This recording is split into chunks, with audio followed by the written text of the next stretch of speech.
Entonces, Benito, Sí, profesor. vamos a presentar el programa de Sucedió en el Perú sobre el guano, Profe, ¿pero qué es el guano? el excremento de las aves guaneras, por eso eran llamadas guaneras, Ah, ya. que tenía un poderoso poder de fertilizar la tierra para Ah, hacerla producir y ser esta más rica. ahora sí lo tengo nítido, profesor. Ya, cuéntemelo todo. Y hacia mitad del siglo XIX Sí. se dio una coyuntura mundial en la cual hubo una revolución agrícola y los países desarrollados necesitaron fertilizantes. Ya. Y como no habían aún abonos químicos, pues en ese momento el guano adquirió un precio elevadísimo en el mercado mundial. O sea que éramos ricos, profesor. Y además dos cosas. Sí. Teníamos el monopolio mundial, en ningún otro país del mundo había este abono. Ya. Y por otro lado, era propiedad del Estado, Benito. Ay, qué chévere. El gobierno dispuso de gran libertad para usar esa enorme fortuna como le pareciera. Ay, ¿y qué hizo, profesor? Eso lo veremos en el programa, Benito. Qué chévere, profesor.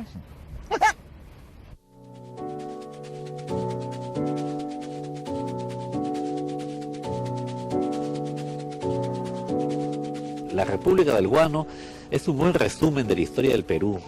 En cierto sentido, en este periodo de 30 o 40 años, se refleja un patrón de cómo ha funcionado nuestra república. En esta época tuvimos un auge exportador, como tenemos hoy, por ejemplo, como hemos tenido también a comienzos del siglo XX. Llega mucha riqueza, pero se distribuye mal, no necesariamente porque así se quiera, sino porque fatalmente pareciera que las exportaciones peruanas son de esta naturaleza oligopólica, como llaman los economistas, es decir, cuando los ingresos se concentran en pocas manos.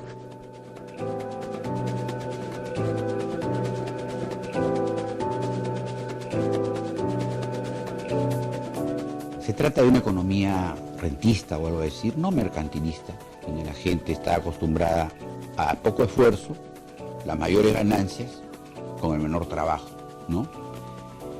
Un Estado y una sociedad muy corrompida por el lado de sus clases dirigentes, sin objetivos de país.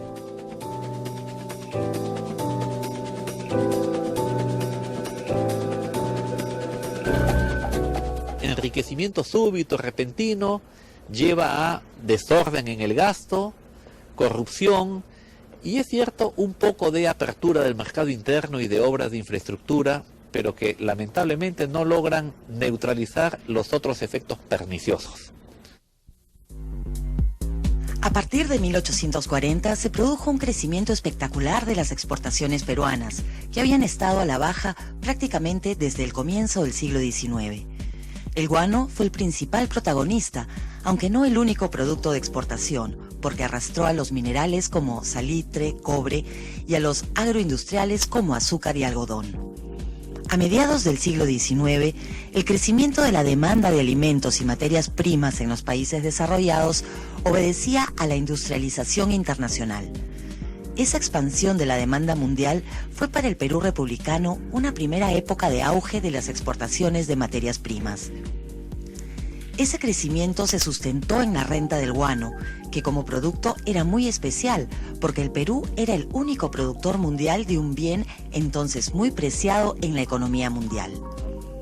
Teníamos el monopolio mundial de un poderoso fertilizante, en un momento que Europa y los Estados Unidos atravesaban una revolución de su agricultura y requería abonos con urgencia. Además, el guano también era un producto singular, porque el Estado era el único propietario, ya que estaba situado en promontorios e islas sin propietario privado. Así, el gobierno lo entregaba en concesión para ser explotado a cambio de una regalía.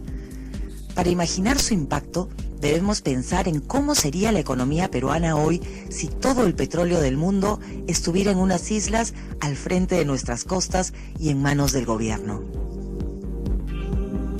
Un conjunto de científicos peruanos, ¿no?, hacen conocer sus bondades en Europa, y apenas el gobierno peruano se da cuenta de su importancia, saca un decreto estatizando las islas, por lo cual es un contrasentido, ¿no?, porque las islas eran peruanas. Por su parte, la clase propietaria peruana estaba en declive económico desde hacía tiempo, más de 50 años.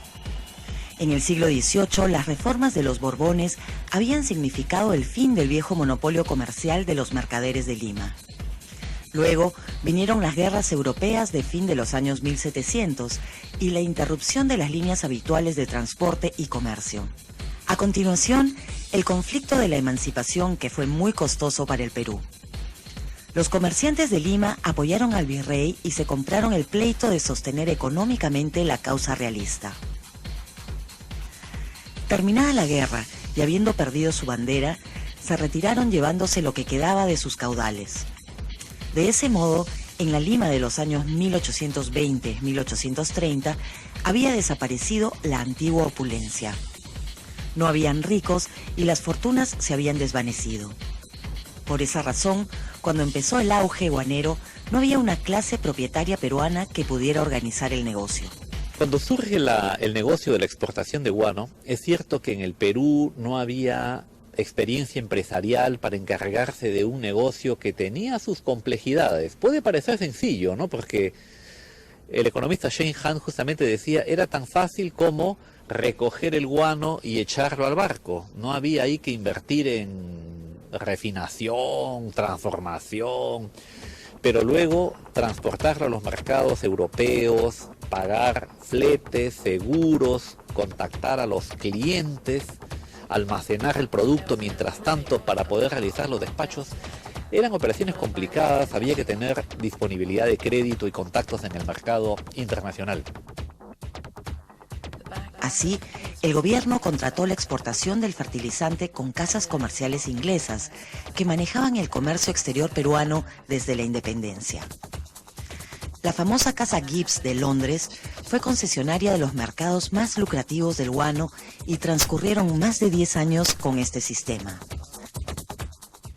Los empresarios peruanos en buena cuenta eran casi testaferros de ellos.